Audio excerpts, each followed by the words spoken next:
um, we're good there. First, thanks everybody for coming in tonight. I want to give you just a little outline of kind of my plan of where we'll go. I'd sent you, I want to go over my plan with you for finance as to where we're at and update you on some of the things that have taken place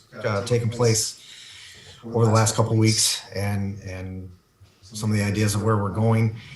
Then I'm going to get into going to split the general fund up into different categories and dealing with, and Curtis will jump in on that. I'm going to go through the revenues, get into the CIPs from general fund that we're looking at, and then get into the general fund expenditures, tie those all together and look, and then we'll get into a discussion. I had a meeting today on the American Rescue Plan. From a countywide standpoint of where everybody's at in that and how we can start to look to prioritize some of those things. I will tell you still, there's no guidance still that has made its way here yet.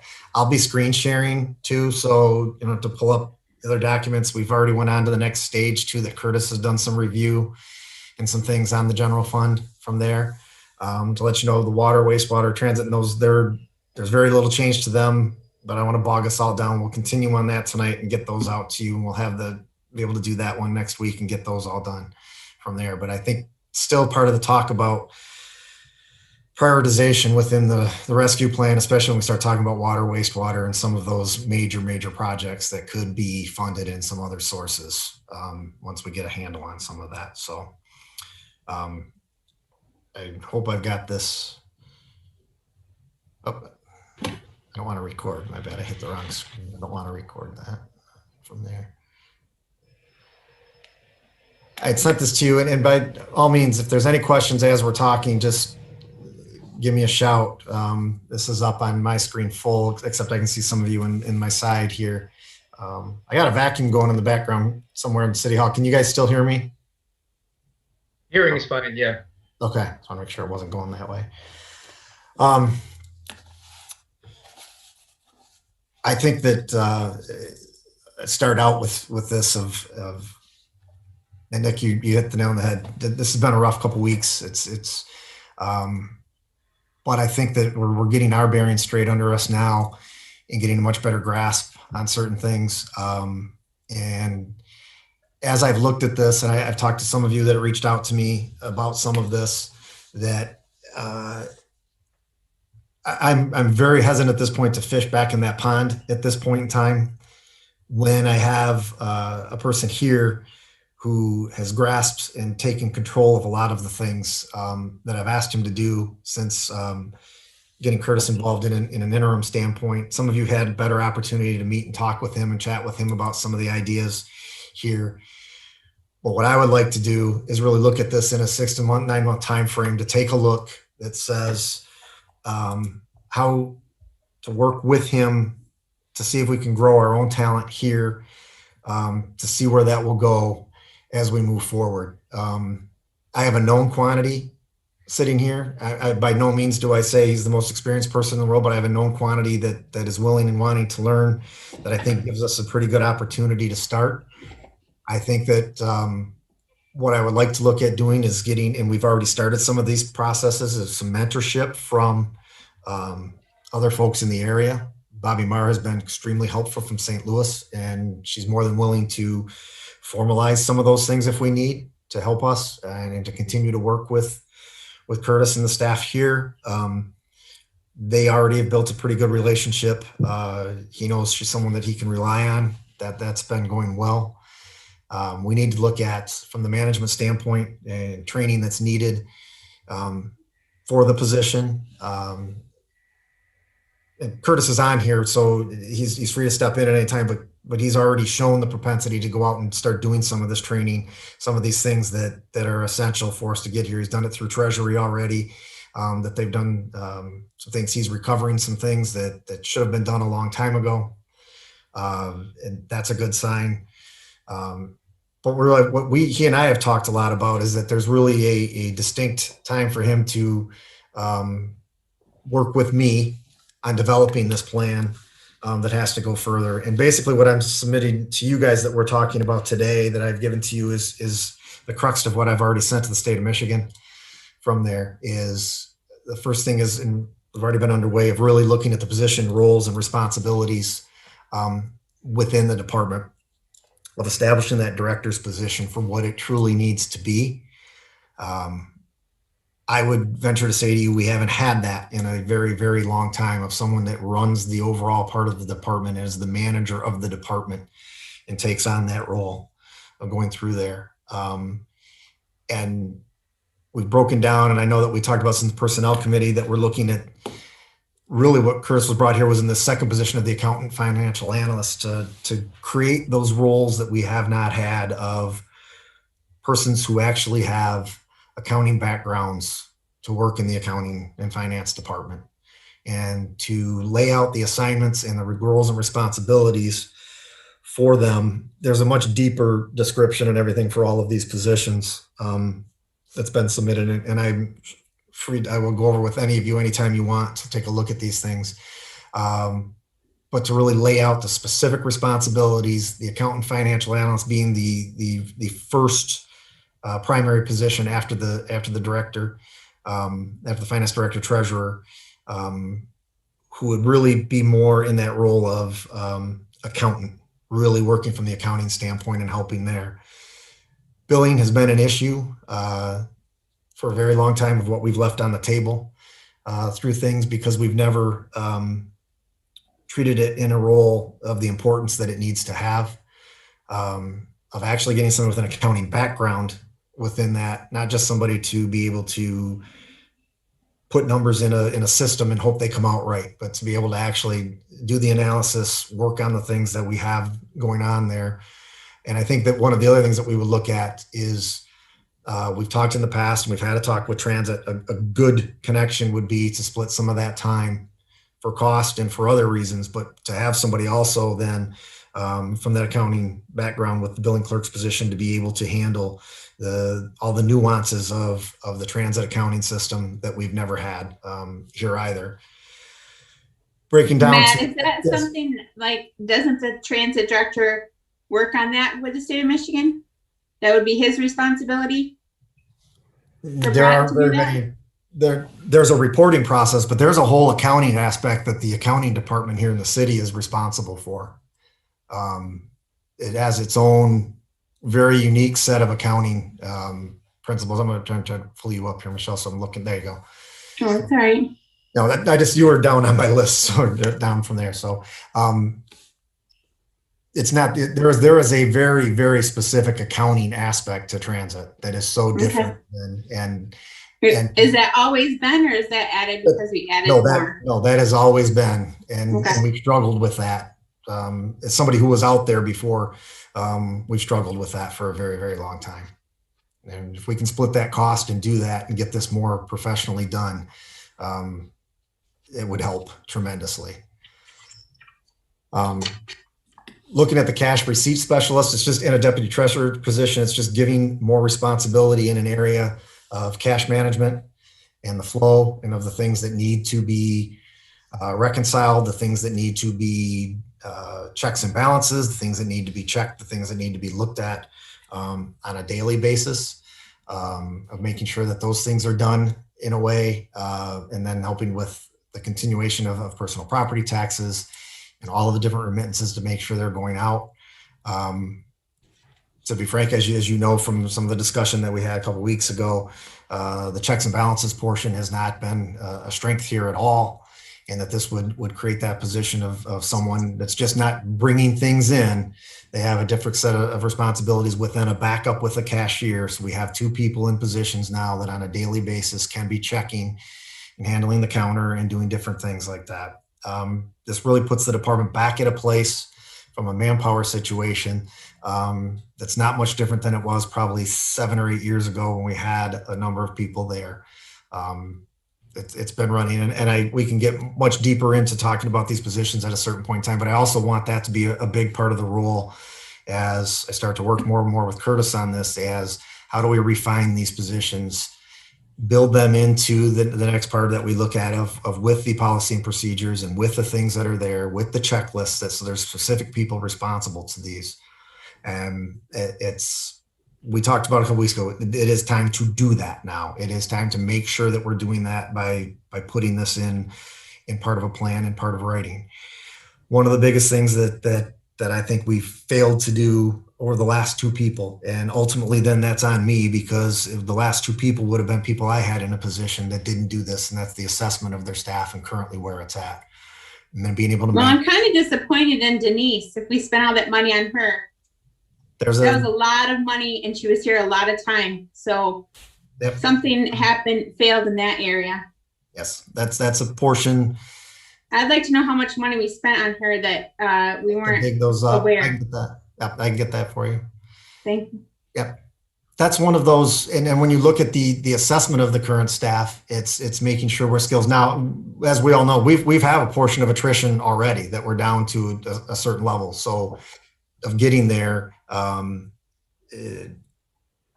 if we make smart hires this time and we do things on that basis, and we're doing what's best for the city, not about the individual people. And it's not that we don't care about the people here, but we need to definitely look at these things from that standpoint. And that will be one of the tasks that we have to do within the next 3 to 6 months. The policy and procedure manual that's been now created, at least, and then the adjustments that were made to that, of which we've never had, has to be a portion where we do now start to take internal controls, looking at the risk assessments and all of those things, and following an actual manual that is out there is essential for us to continue on that path. And I just highlighted some of the areas that we know due to the audit of what we have to do better at. There's much more in that policy. You guys have seen that policy manual already. There's much more in there, but these are the highlighted areas that we have to make sure we're better at and put these things in place so that we're doing those. Some of them have to do with the creation of the new positions, accounts payable and accounts receivable actually being in a policy portion with jobs that have responsibilities that are completely laid out for them. You're not just a person who is putting things in the computer. The responsibilities are much greater than just input from there. My portion when we look to that is then to say, in order for you folks to be ensured that this is happening, and quite frankly, to be honest, for me to be assured that it's actually happening, is to create a dashboard that on a monthly basis comes from me from finance to me to you, that gives you a monthly idea of exactly where are we with the progress. And the areas I think that need to be measured right away as we start this is that personnel assessment and transition. Where are we with that? What have we done? Where are we with the positions that we currently have, and how are we transitioning people either into a role, or are we finding different people for that role? I think we have to have the policy and procedure assessment, but what I mean out of that is taking that policy and procedure now and developing those checklists that are real, used, and understood by everybody that's using them. We have a whole lot of pieces of paper that are checklists that are around here that are not used as checklists. From there, training within the department to make sure that we're doing that, to make sure that you are confident and that I am confident that we're actually meeting those needs in training and getting there. And then I think leadership and management development is important, so that we're getting that aspect out of the especially the director's position, that there is ownership within the department and taking on that leadership and management role there. And when I say no, I just have a quick question, and this is nothing against Curtis, but does Curtis have management experience? He's spent 5 years as a supervisor within his last position. Yeah. Okay. He has had people under him, so he has. Yep, he does have that. But I think that we need more than that. We need more than supervisory. We need management, and to make some commitment to making sure that gets there as we evaluate. Again, this is an interim position, so it would be a continuation and evaluation at all times here. That's why it'd be important to bring these things back to you on a monthly basis. The tools that we could use to measure that, we've talked a little bit about a quarterly internal audit from an independent source. We bring somebody in to make sure, first of all, I'm going to get input back from the state about the policy and procedures, but from an outside source that says, look, are they comprehensive? Are these really working in today's municipal finance world? And then really, are we keeping track that we're on target for our audit record keeping, for somebody to come in so that we don't get down to the end where we haven't done things, and keeping those. There's a couple different ways we can do that. Like I say, bringing in somebody or us actually seeing and going through record keeping, and we use either the personnel committee, finance committee, somebody to actually look at those two to make sure that we know that we're keeping on track and that we have these. If we're giving you reports, and a big red flag should have been when you were getting the reports, and Greg, I think you even mentioned at one time that the reports were becoming very standard. They weren't what we were looking for from an analysis standpoint, and that needs to be a red flag for us as we go forward. And I'd put it in a simple format. That are we progressing? It's the green, yellow, red. If we're moving along, I can tell you how we're moving along, why we're moving along, what are we encountering if there's issues. And our ultimate thing is always going to continually be, are we on track for audit purposes? Are we on track that we're not falling so far behind? I think Chris mentioned to me, and we talked about in the personnel committee, that we have had a tendency to do things in the 11th hour of the 11th month of the year. And you're never prepared for the 11th hour at the 11th month. You're so far behind by then. So this is a start to a plan. It's a start to a beginning to say, and we put these things in place. Can we start to measure these? I have to be accountable to this just as much as the people in the finance department have to be accountable to this, and accountable to you folks to make sure that this is coming to you, whether we decide it's the second meeting of the month, whichever one it is, or whatever, that you're getting feedback as to where these things stand, and that we're actually making an evaluation as to how we go forward. So.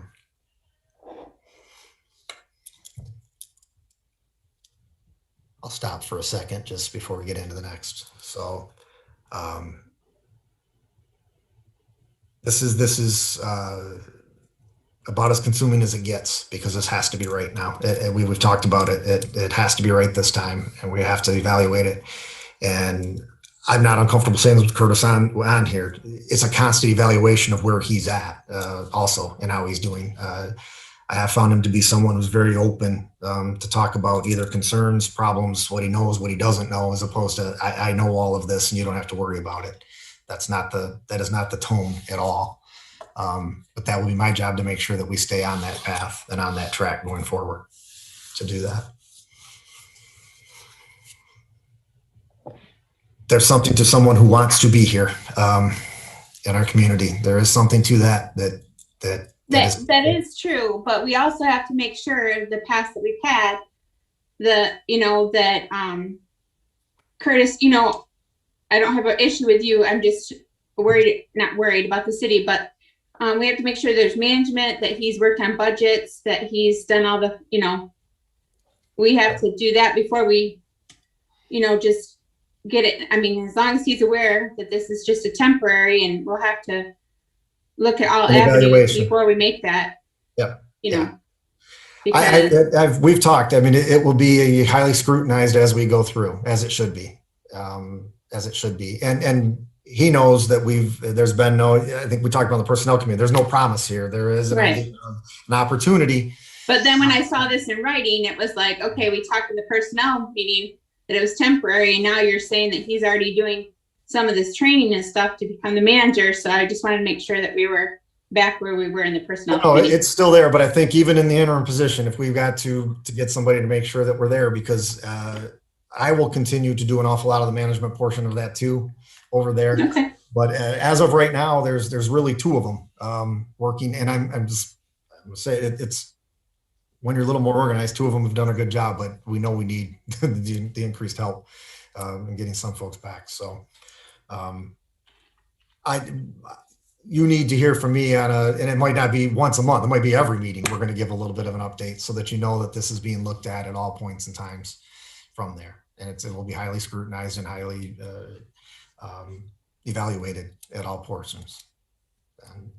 Matt, I just want to say, first of all, hi, Curtis. You're not on camera, but he will be. We've been sitting here talking about you, and it's good to have you as part of the city. I think too, as I sit here and I think about it, and I'm kind of following along reading, that's why I'm looking down. You're kind of like in the same position I am. I don't have a finance background. I have many skills that involve other things.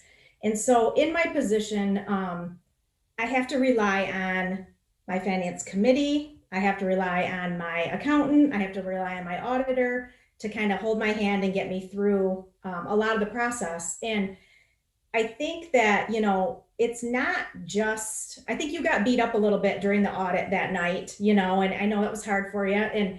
But I think it's responsibility of all of us. I mean, the commissioners, the finance committee, your staff that was involved, and I think we just all kind of need to come together as a whole and not just, this isn't just a Matt thing or a Curtis thing, this is kind of the responsibility of all of us to be looking at these things and helping. So I'm excited I'm excited that Curtis is back in Alma, or maybe he's been here all along. I don't know. I haven't seen him since he played t-ball. So it's been a long time, but it's always nice to have somebody from home, from our hometown, that wants to, invest their future in something like this. And so I say we, build them up as much as we can, and hopefully this will work out. And I don't know, I'm excited to see what happens. And if it's not the right position, then, we'll know. But I just want to, kind of say it's all of us that need to maybe do a little bit better job, not just a handful of people. So. Well, I appreciate it. And I will be honest, this was a learning process, to say the least. Nick, I think you said it, it's trust but verify. It's things like that. I would tell you openly, and I've used the term, things felt like I was hopeful, but it was a Hail Mary hopeful. And again, Audra, you brought up not having some of that background. I took my eye off the ball because I was so hopeful, to be frank. This has been, from the start of this, from the conversations with him, I'm hopeful, but it's not a Hail Mary hopeful. It doesn't mean that decisions have been made. It doesn't mean, but there's a different confidence level right from the get-go of the talks and hopefully I'm gonna give him an opportunity to speak to all of you here in a little bit as we go through some of the things that he's already done. You're right. I find myself sitting here. He's done excellent with the auditor. I'm sorry? He's done excellent with the auditor. Yeah, and when you look and say, my God, what's an area we need help in? Obviously there it is, but he's more than that. I will tell you, again, not a Hail Mary hopeful, but my hope is he is more than that. I think that as I've sat here over the last couple weeks trying to put, and again, like I told you, everybody, like, my God, why did this happen right now? We've got a budget coming up. We have this. As I'm looking there, I'm trying to do all of this. I sit down finally, and knowing he's putting out a whole bunch of fires and working things. And I sit down and we start talking, and 2.5 hours later, he comes back, and it's like, why have I been doing this, beating my head against the wall? Because that person understood it a lot better than me. And I'm like, oh, that was interesting, but it's a learning process. It's been helpful in that part of the learning process. So, again, my commitment. Well, as Audra said, you're the manager or whatever, like Audra is, and you have a finance department. So, that is what happens. Yep. Let them finance, and I have to have that. And so I being burned once, I will be much different this time. Even though I have a different sense with him, I will be much different. But and then thank you, because then call me out, folks. If you're not getting what I'm telling you, we're going to do is give you these things on a timely basis. Call me out, because it has to happen. That's the only way we will get over the hump. We can talk about commitment and everything about that. It's great, but it's got to be the show. And so it has to become a way we do business. So Matt, I'm a commissioner that's not on the finance committee. And, I know we do the bills every meeting and those kinds of things. And then we see the budget, but is there a way, and I don't know, maybe this is not necessary, but I'm just curious, is there a way that maybe we could get like a little bit more reporting than what we do? I don't know if like a quarterly report or, we don't need to obviously look at all the finances every meeting, but just some kind of, I don't know. If I could step in, Audra, Yeah, I think one of the things that we've told Matt we're looking for is checklists. I mean, for he and Curtis to sit down and even go over with, bring in the auditors if they need to, what things are done monthly, what things need to be done quarterly, what things need to be done semi-annually and annually. And I think the first step is to bring us copies of those checklists and say, okay, this is the month of May. We accomplished 80%, 90%, 70%, whatever it is. I want to know, these are the things we have to do every month. What are we accomplishing them? I think that's step one. I think down the road, we're all looking for better reporting dashboards and all kinds of things. And I think we can get there. But first, I think I want to concentrate on the basics. Yeah. You know, just get the accounting done, check off the box. You know, did we get the bank reconciled? Did we get the, you know, the income and the expenses closed for the month? Things like that. Just the real basics first. Yeah, no, that would be good. I know when we listened to the audit, and I mean, I kind of felt, I don't know what the right word is. I don't want to say I felt stupid, but I felt like I should have known more than what I knew. And so I felt a little, I don't know. Me too. Blinds- I'm going to be honest. When it first got to me, I felt the exact same way. And yet I had a gut feeling that things weren't, but I didn't. When you don't have a certain portion of knowledge, you don't have a certain portion of knowledge. And I agree wholeheartedly with where we have to start with this thing. It's where a lot of the issue came in the last circumstance was frankly because we had these discussions about checklist and that. I didn't make that happen. When I didn't get them, I didn't say, where the heck are they? It was, and it's been a weird year. There's all kinds of crap that's gone on, but the reality is this has to be priority one.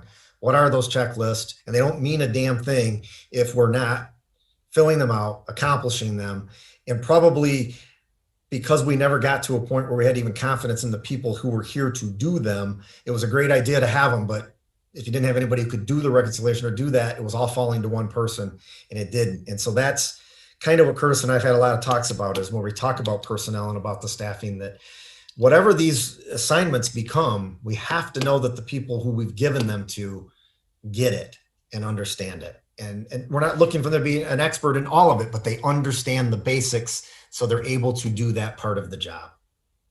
And I know that sounds so damn simple. It does. It sounds so simple.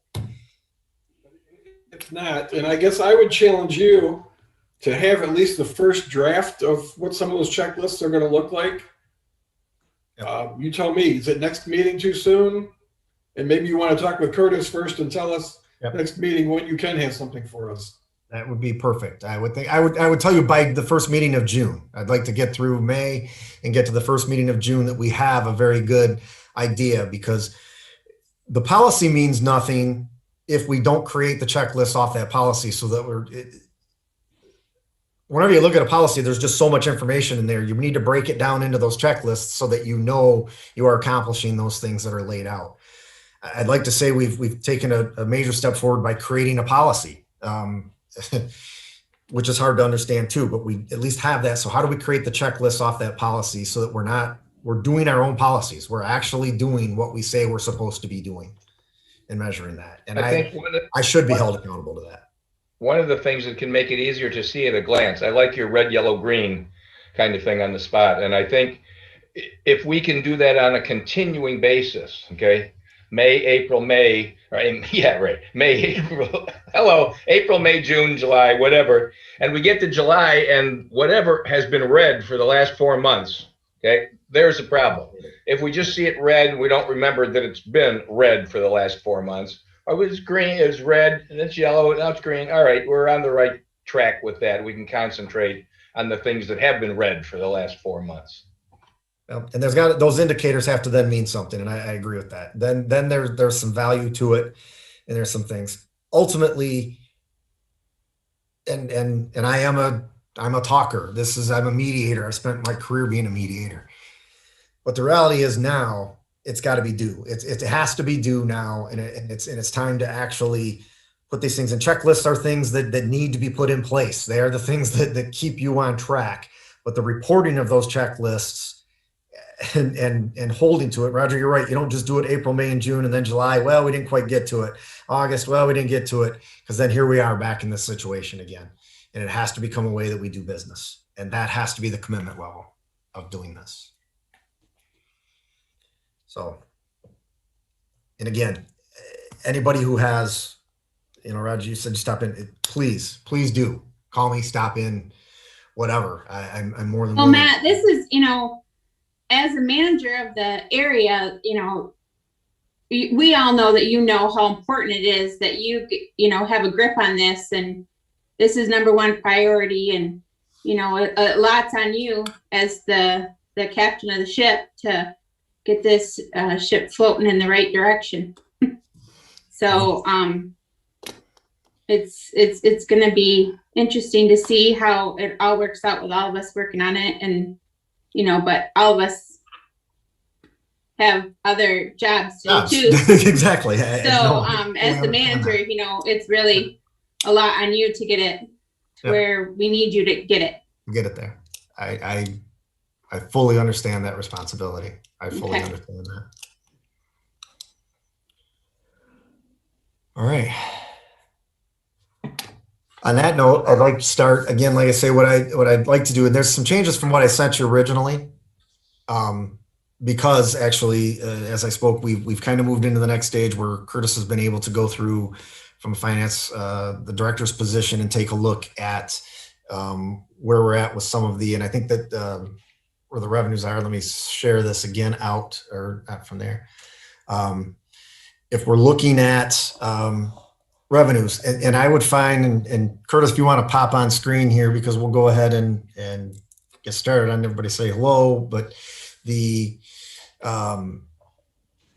done an awful lot of research into where our revenues are coming from and what they should be. And there's the general revenue line of what we're receiving taxes. I think last year, a lot of our talk became this idea that, and again, full disclosure from last year, I think we all thought at this time last year, everything was going down. We would be, and so we made some adjustments. In reality, when we look at our revenues, and I've given you just a breakdown here in two the general revenue areas are taxes and all the things. And I know Kathy R's on here. We actually have seen an increase in property taxes this year, which is good through everything that we've gone through over the last year. Those total general revenues are coming in at a little over $4 million. The interesting part was this all puts us back almost to where we were pre-COVID, what we were already talking at a point in time from there. Curtis, if you want to go through a little bit how to where you came up with and how we came to these numbers too. Yeah, first of all, for those that haven't actually met me before, hello. This is the first time I think I've actually been on camera, so nice to meet everyone. Really, the revenue side, especially on the general fund, really didn't involve a lot on us to do, because most of these numbers really come from other places. Like Matt said, the tax numbers come from Kathy Roseland, and she does a great job at preparing those. So we don't really challenge her. We know she knows what she's doing. So we kind of took the tax numbers and just went with what she was able to give us. And then really where some of the changes came from the department requested budget to where we have the numbers now is that a couple of our state revenue and federal revenue numbers were lower than what as actually posted as the projected numbers. So I know for one of them, we had in there 625,000, but we went out to the state website, and right on there, they're projecting it to be around 825 this year. And that number could still change, but I mean, we might as well go with the number that the state is giving us as far as a projected number. So that was one of the areas that increased over the projected budget, was that, and that's a changing number, but it's changed I think it's changed twice, but it's only changed a few $1,000s. So at this point, we feel pretty good that it's going to be right around that 825 number, which is actually consistent with where it's been in the last 3 years. So I feel like that's a good number to use for a basis.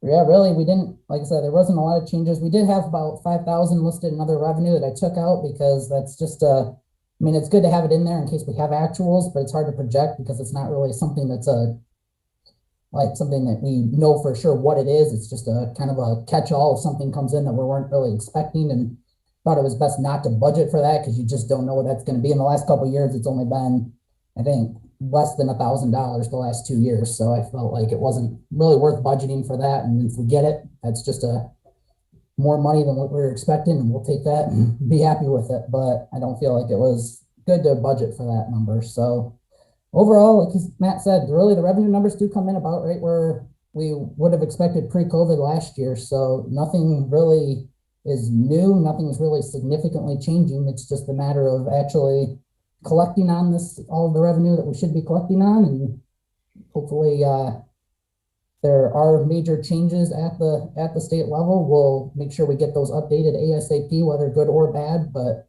think we've seen over the last couple of years, it seems to be, at least right now, more good than bad. So, but we'll be monitoring that really closely. And if we do see anything that we know it's going to be, we'll make sure we get those updated ASAP. But they look pretty consistent for what they've been before. So I don't think there's really anything on the revenue side that really jumps out as anything abnormal.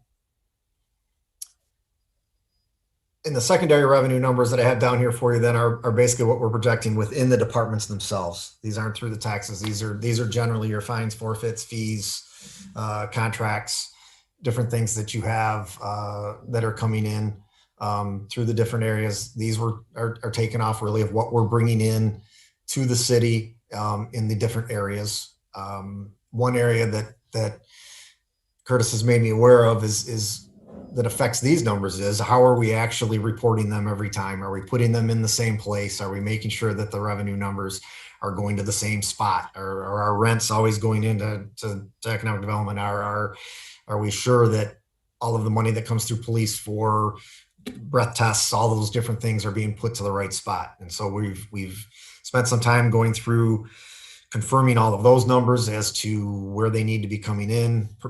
Permits and fees for building, all of that stuff is tying into BS&A much better now. So those numbers should be continue to be more and more consistent as we go. And so when you look on a total of what we get in from departmental revenue is projected at about 373.5. And then when you add that in with the total general that we get with taxes and everything, we're at about 4.5 would be total projected revenue coming in to start the year.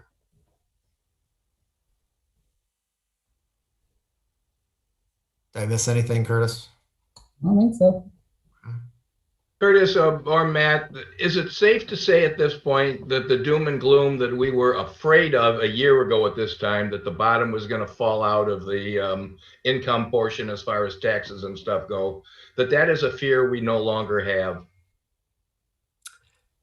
Right there, this is Greg, and I think I will speak to that one. Not that I have any special knowledge or anything, but that fear, a good chunk of it was based on people's ability to make their property tax, their house payments, and pay their property taxes, which in many cases is escrowed. So we kind of forgot about escrow. Those things happened, and that was good. And quite frankly, the federal government has pumped out so much money.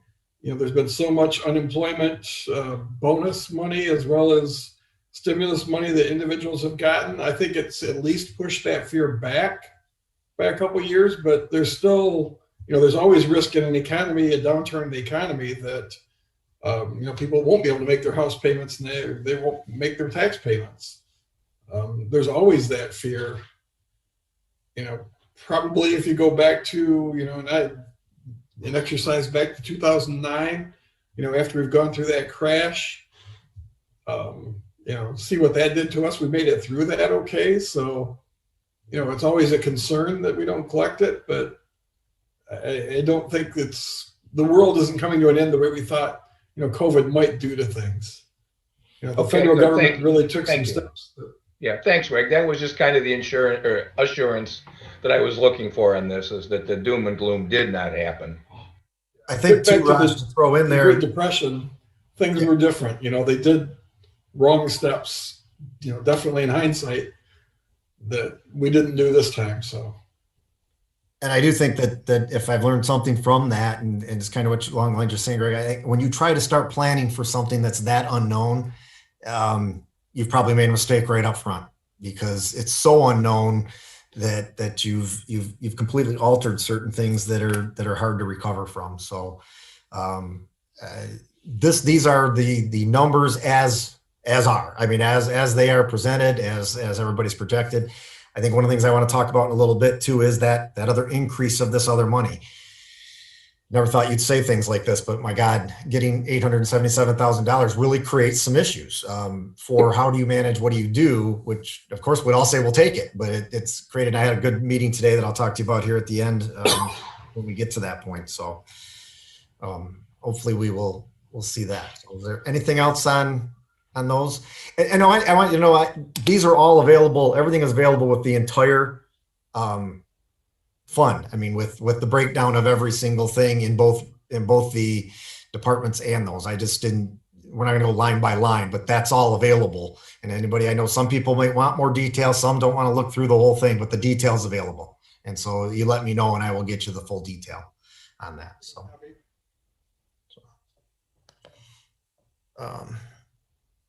I'm going to jump over to, and the reason I'm doing it in this order is because it'll come to an end, or it'll come to a total better at the end of this. It just presents maybe a little bit better. But looking through our general fund capital improvement projects. Now, a lot of our major capital improvement projects we'll be looking at when we talk about water, wastewater, and some of those other things.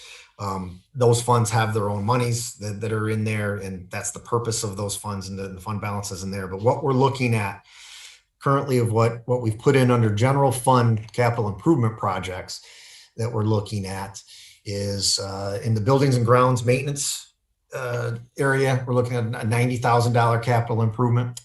And this one already has some caveats on there. And I think anybody's been involved in some of our fire talks is there. We're looking at $35,000.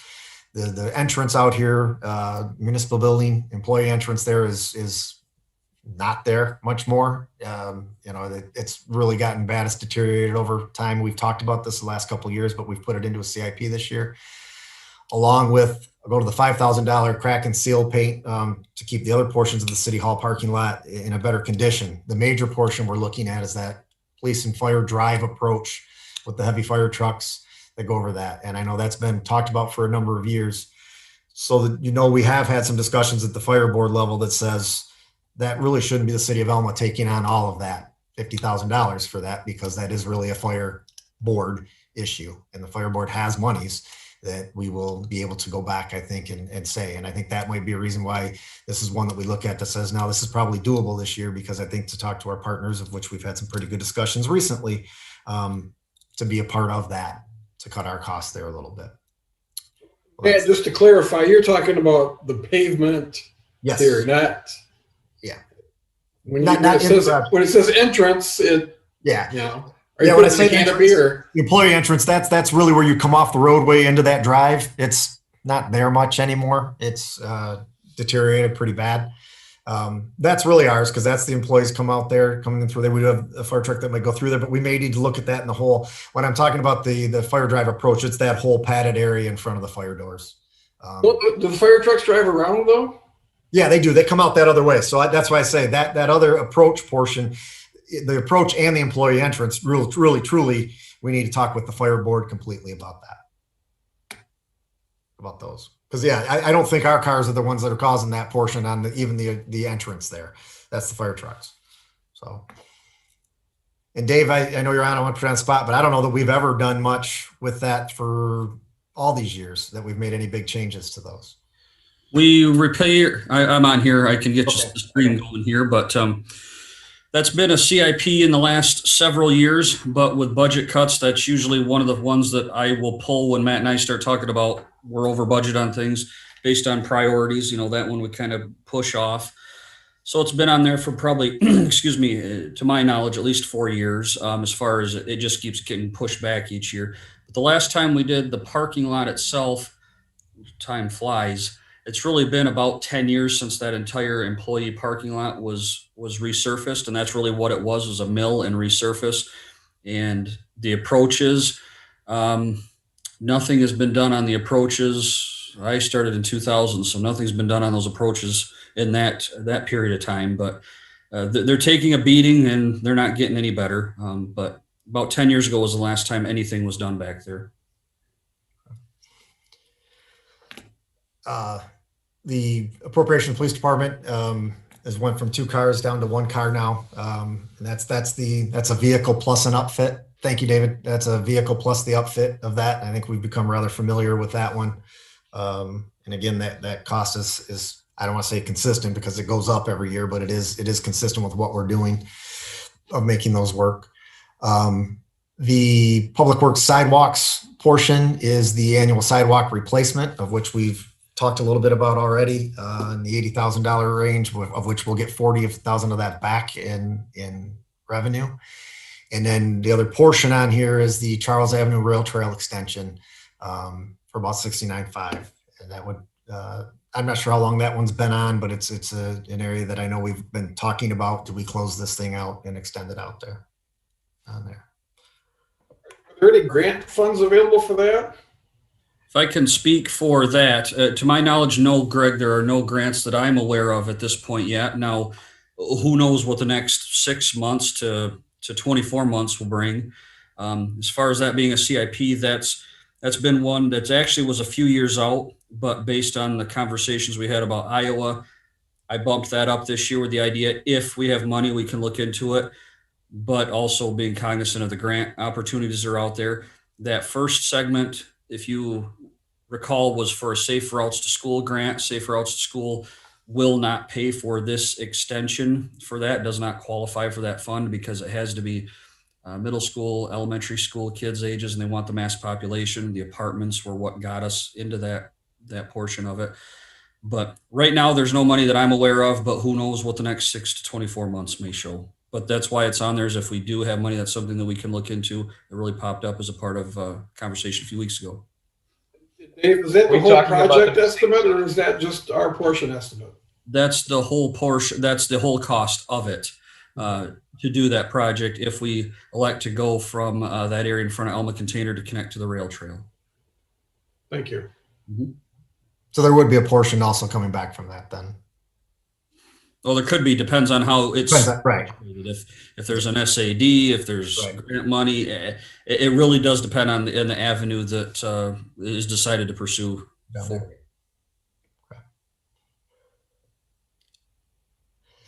The $25,000 cemetery plot layout, some upgrades there to look through. I don't know the last time we've even had one. I know that there's, I don't even know if we, probably ages ago, I would assume that we did the last plot layout. Quite a number of years ago, if I can interrupt, but yes, we are in dire need for it. Not to use that pun, I just thought of that. As I said, I'd apologize, but within the next year or two, for sure, we're going to have to do that because the area that we have left is rapidly diminishing. So I do want to make sure that we have some money on there to at least pursue that, to get that plotted out. Dave, have you, and I know you haven't done anything with it yet, but I would like us to take a look at, if we're going to do a new section of cemetery, look at just completely flush headstones or stones, markers, so that the mowing becomes just right over everything. For this next layout, this will be an extension of the current one that we have. So I don't know if we can change the rules on that one, but for the new ones I think it's up to us, isn't it? I'd have to look into that. So I cannot say yes or no. I have to look into what the rules are for that existing section that we need to lay out. But for sure on the next ones, that would definitely be all of our votes. If the commission's willing to look down that path, for sure, it makes life a lot easier for us. So I can't give you a carte blanche answer, yes or no. I'd have to look through the policy, find out exactly what we have for that area we're laying out for additional graves. I think that is an area that's changing rapidly in a lot of places as to how cemeteries are being managed and being handled. So, but that's for that. Economic development. We've talked about parking lots. We've talked about resurfacing. So I know we had initially talked about looking at some in getting started. And this would be the first phase of that after the one that we had last year, which was a combination with the college. The treescape plan, $30,000 is, we know the trees are the issue downtown. And it's not as simple as saying, well, let's get a committee of people together and we'll decide which trees go there, because that's how we ended up, I think, where we're at right now with the difference in there. So bringing somebody in to take a look at that, to get that independent source who can help us manage through that, I think would be really good.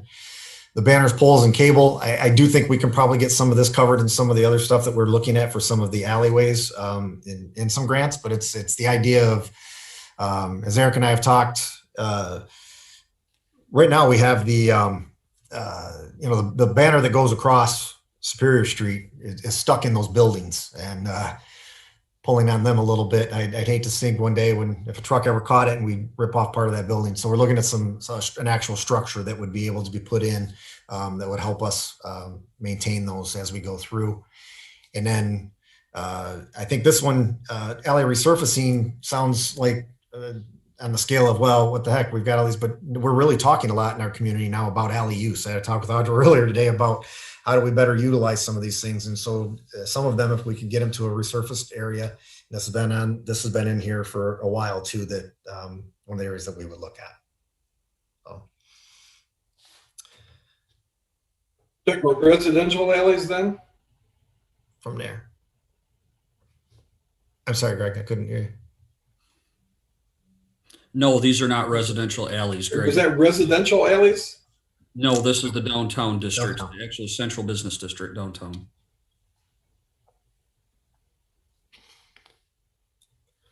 And there is a strong push that we've talked on a number of different ages of how we start to change the use of some of those, and that they become a much bigger portion of how we're doing things in the city. So that would be one that we may look to be able to do something with.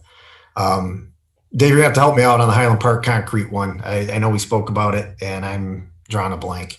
Yep. That one came up, if you remember our staff meetings over there, that was talked about last year with getting rid of the sand and everything over there in the volleyball court. Yep. Noticing no one's really using that. That is something we can push off, but that was an idea that came up last year during some of those parks beautifications and things that were done. That was a number thrown in there to get rid of, to fill that sand area in and actually make that like a pavilion area where you could have picnic tables, that type of thing, different types of events. So that's a number thrown at that. And if that's something that wants to be pursued. That wasn't for pickleball then. I was thinking that would be for pickleball. That could be a good idea. That's that was something that is in our master plan for the parks, to do something with that. We had to look at that area for on basketball court or something, since it's lit up and everything. The pickleball people have taken the money they got from that grant, worked with the Alma Public Schools, and resurfaced 8 tennis courts over at the high school, and that's worked out really well for them. They've been playing on it the last 2 years, so they have real nice new surfaced outdoor courts. And then obviously they didn't get to play in the indoor courts at the colleges last year here, but they have a nice facility right now, and it's nice to use facilities we already have that take care of tennis right now, and these get used when the students aren't in session. So it was a nice multi-use over there. Like that need has been met, and that's probably off our radar then. Yes, Greg, that is definitely true. It's really nice. I mean, it turned out really nice for them over there. That grant that they got, that we helped them with back a 3 years ago, they used that money to donate to the tennis club to do that resurfacing over there at the high school. Nice way to leverage it. Yeah, worked out well. So what we're looking at initially with that is about $552,800 and that's just purely general fund at that point in time. Now we do know that we had $75,000 from last year that we had initially put in for the restrooms, and we know that we have made a commitment higher than that that we did earlier this year to go in 50-50. I think we also know that costs are all going up right now, and so there's going to be some definite issues that we're going to have going forward with that. With the bathrooms, with all of those things that we may have to leverage. But that's where, if we get to the rescue plan portion, when we talk about this, it's how do we best leverage these dollars going forward.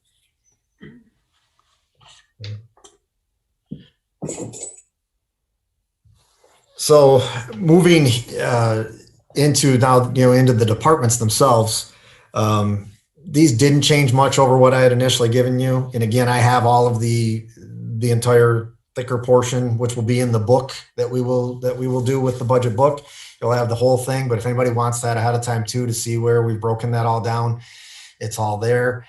You'll see some anomalies, and that's a word I didn't ever use until I met Curtis, but I get the anomaly discussion now, that when you really look at some things, and if it's changed drastically, there's a couple of reasons. One, you'll find, in finance administration, we have some money, but if you're looking at last year, we had money in treasury. We've taken to that and put it all in one place. It's all in finance. It all has the same function. So that's made a little bit of change in some of those numbers from there. This does not include any of their revenues that come in. This is just strictly, monies that are used for appropriations and expenditures here. And so I'm not trying to just dive through them. And if anything comes to your mind when we get down here, let me know. But we will, come to the bottom line here of where we're looking at total department expenditures at just under 3.8. If you add in the general fund capital improvements of where we're at about 4.3, and looking at revenues of about 4.5, which gives us in that neighborhood of 180 to 200,000 under. And that's nothing to, it's better than being over, but it's also, we know there's a lot of factors that we will still have to continue to look at. Curtis, anything on revenues that I missed that I know you had some notes on?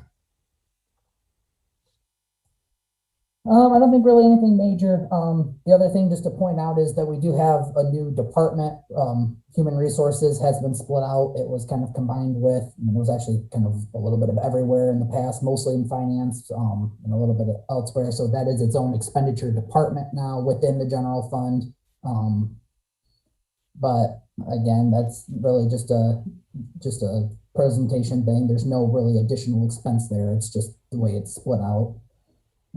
But yeah, other than that, really my big focus was when talking to Matt and talking to all the department heads was really just that idea of we need to really make sure that we're getting the expenditures where in the proper departments and making sure that things were split out and things are being split out consistently. So I think we've spent some time and we've done that to make sure that our people, our fringe benefits, our trainings, all that stuff were kind of, insurance was another one that some departments had it budgeted for, some departments didn't. Just making sure that we really took a look at all of those and made sure that they were being allocated to the proper place. In the past, they've always been there. In total, we never really had problems with not including them, but we always had some issues with where they were always at. So that was really a main focus, was making sure, we got to really make sure that we get the budget set so that all the departments have all of their actual costs, and then making sure that as we're applying the expenditures as we do them, we're putting them in the right spot. So like I said, I don't think there was really ever an issue in the past with totals. It was more of just how it was being split out and being consistent across the board. And that's one thing we really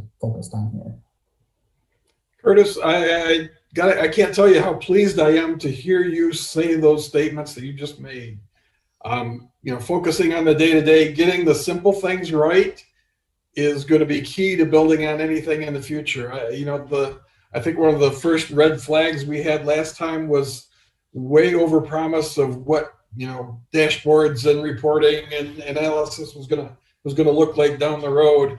And the blocking and tackling never got done. The day-to-day stuff never got done. So I am extremely encouraged and grateful for what you just described as getting the basics right in the first place, to lay a foundation so that we can move forward. So I share Matt's confidence that we're going to do better this time. We're going to go do better in the future. So, but it's a great indicator of what you just said is really, I think, very, very beneficial and encouraging to me. Appreciate it.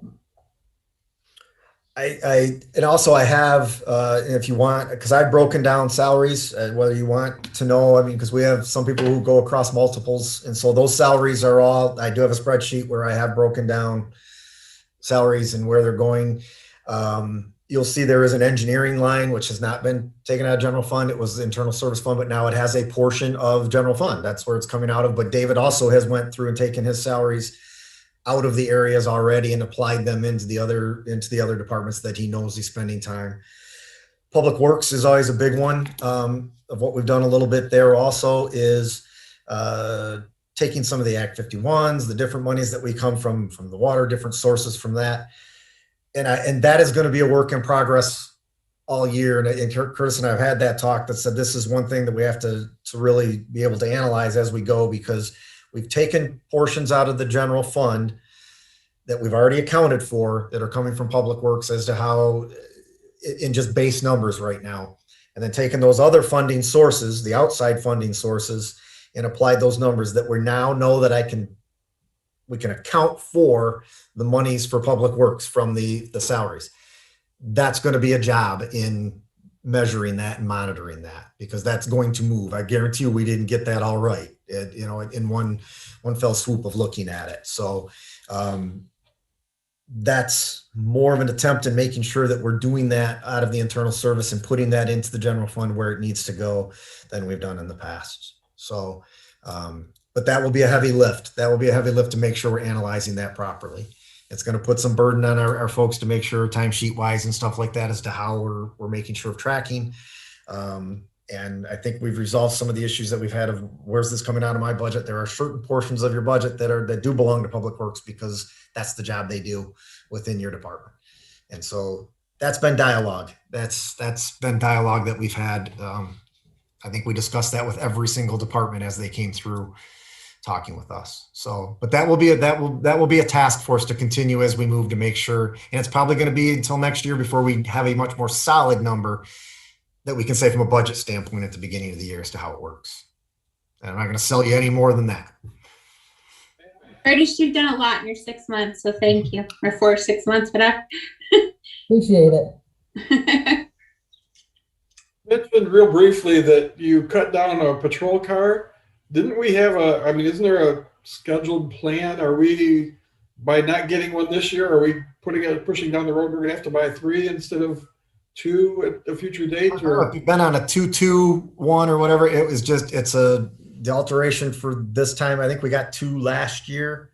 And I think that we generally put this amount in from there. And Mark's talked to us was he thinks they're fine within this year, that it won't affect us that way.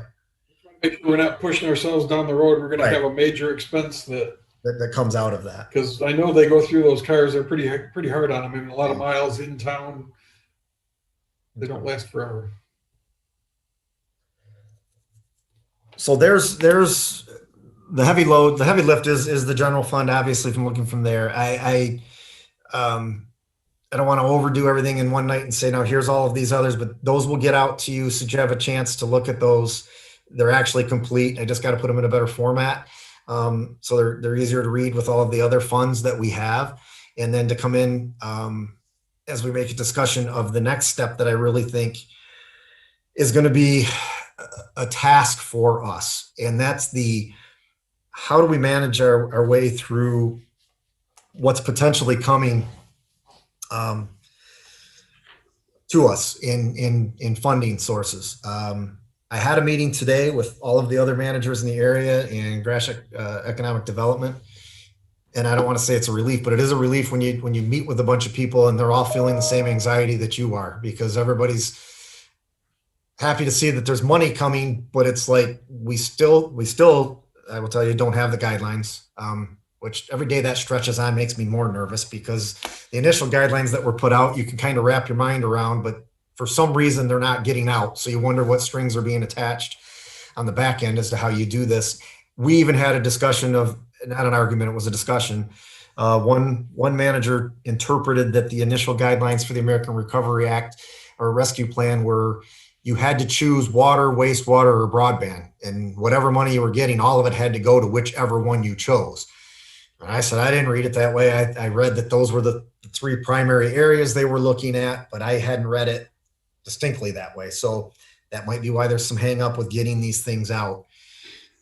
I would like to throw out what I would like us to start to think about. And I think what's shifted, and I'm open to if anybody disagrees with me or any has a different idea, we've talked a lot about it here.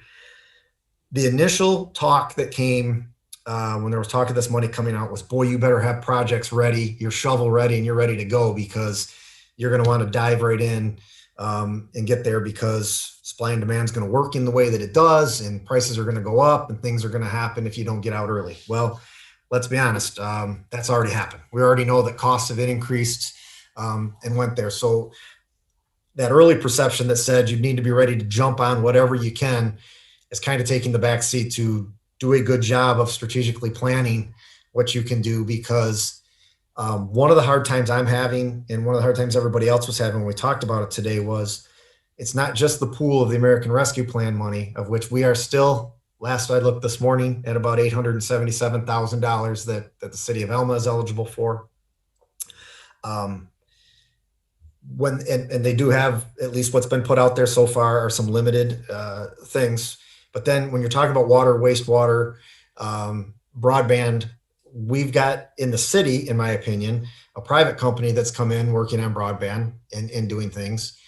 our commitment level of becoming a utility to do broadband has a different reach. So I don't think that we're worried about that. But when we know we have water and wastewater needs, definitely.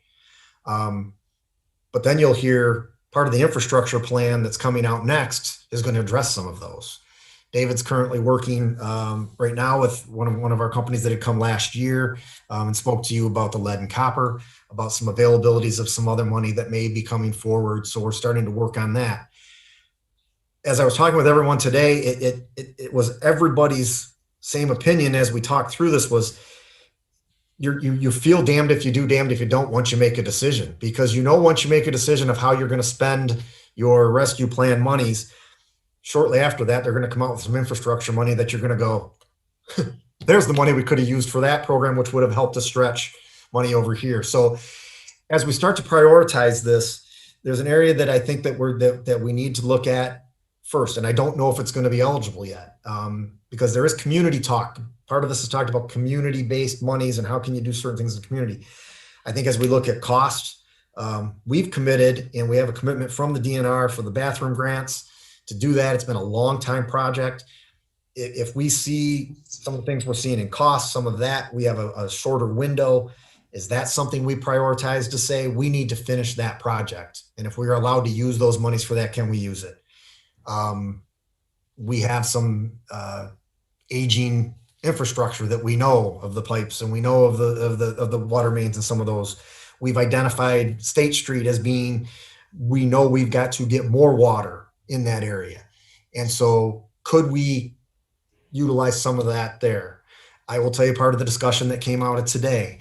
Gratiot County is going to have I think they're at about $7.9 million that they're going to get from the American Rescue Plan. I was very happy to see that the county stepped forward today and said to all of us as the cities and village in the county and the townships that said, you are all Gratiot County. And this wasn't a case of the county saying this is our 7.9 and we'll figure out how to spend it. There was discussion that said, how do we best spend this money in the county?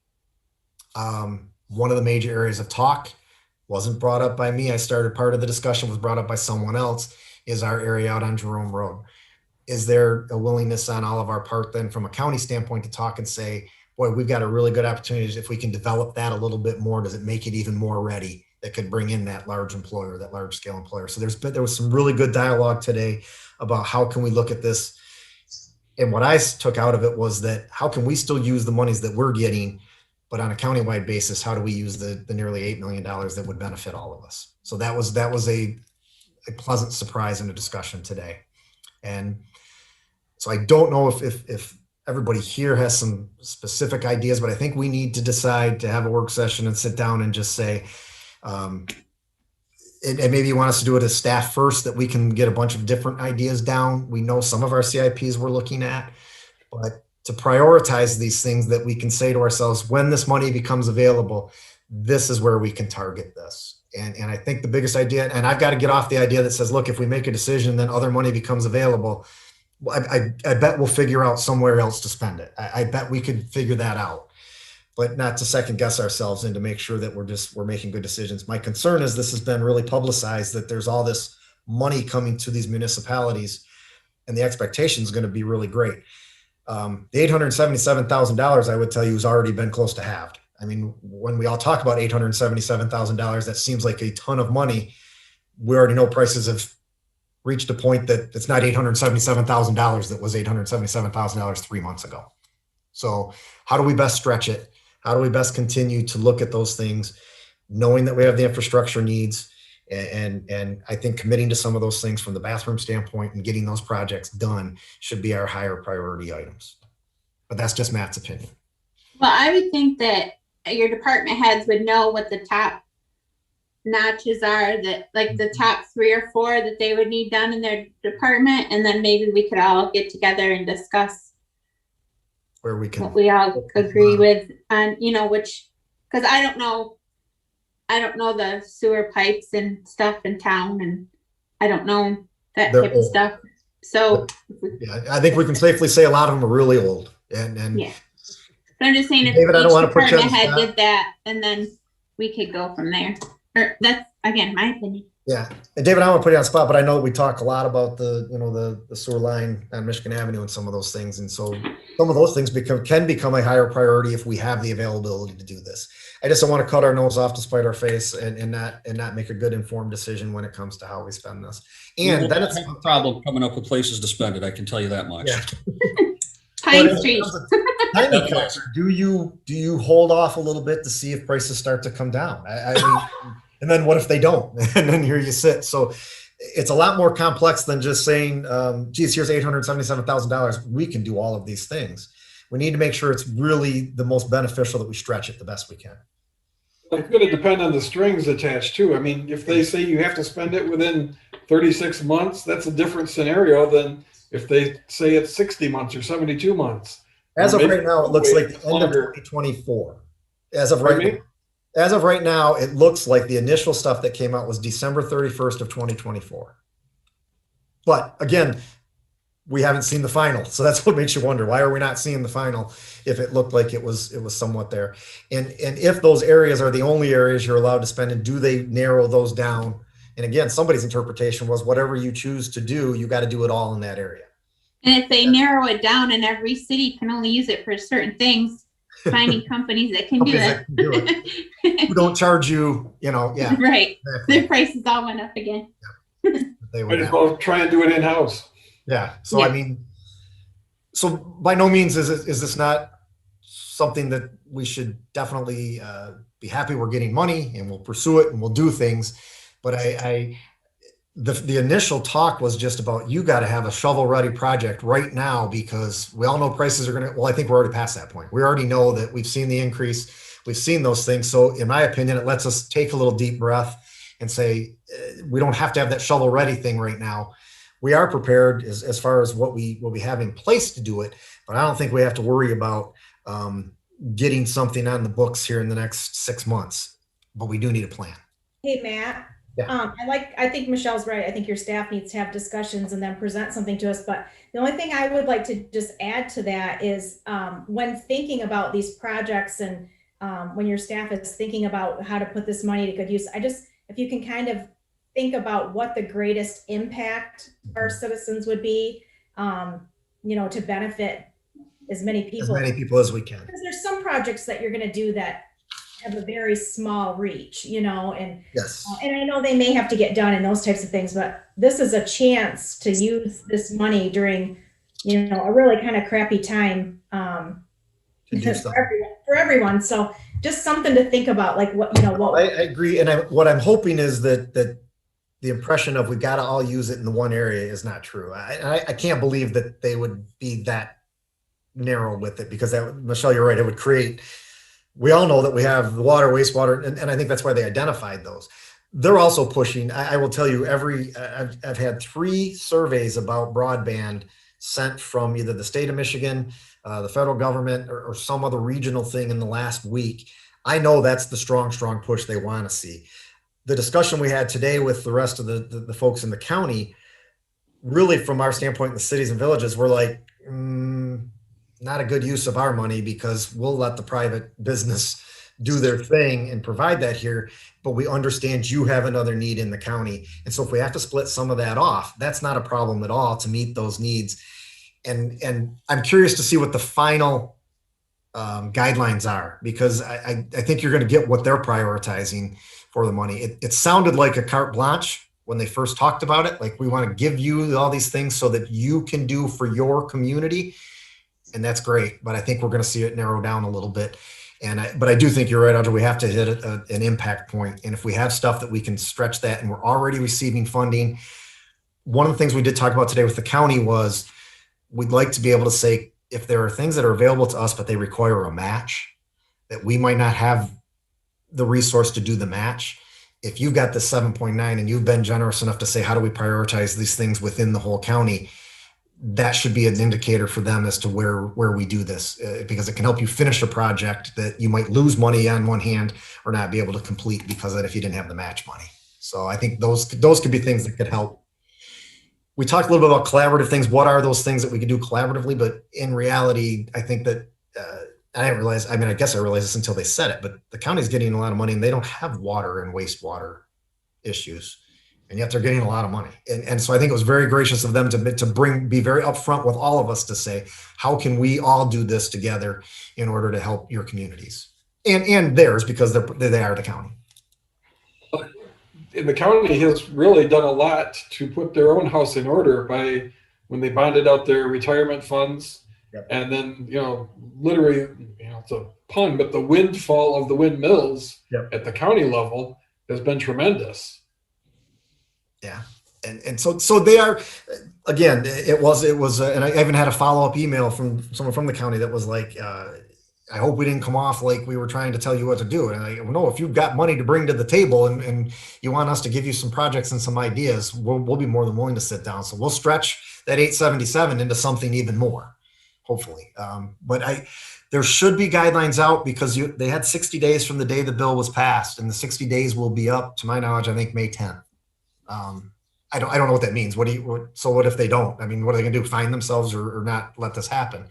And then because ours is a pass through from the state will then have, I think it's 60 days to get the money, the first installment of money to us. And that one, they do have some leverage to make sure it happens. But as soon as I get those guidelines, I'll get them out to everybody. And then we have a staff meeting tomorrow morning. We'll start that discussion tomorrow morning to get us thinking in those terms so that we can bring that back and bring those together.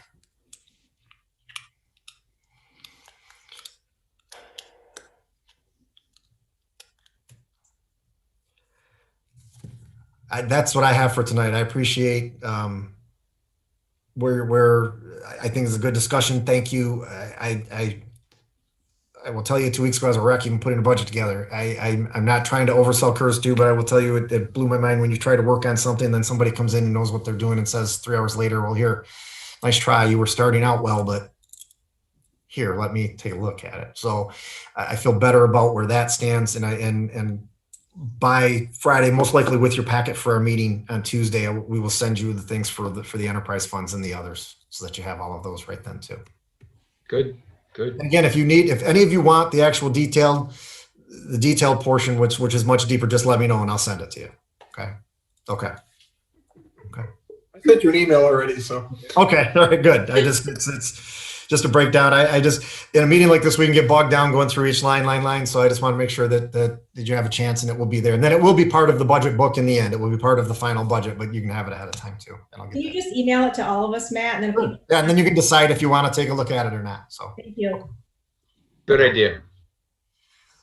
we will be set then for 5:30 Tuesday, because I think we can, if we get that out, we can get through some of that before the 6 o'clock meeting, which will then get us really close, I think, then to being able to finalize the portion of the budget that we need to in that next week.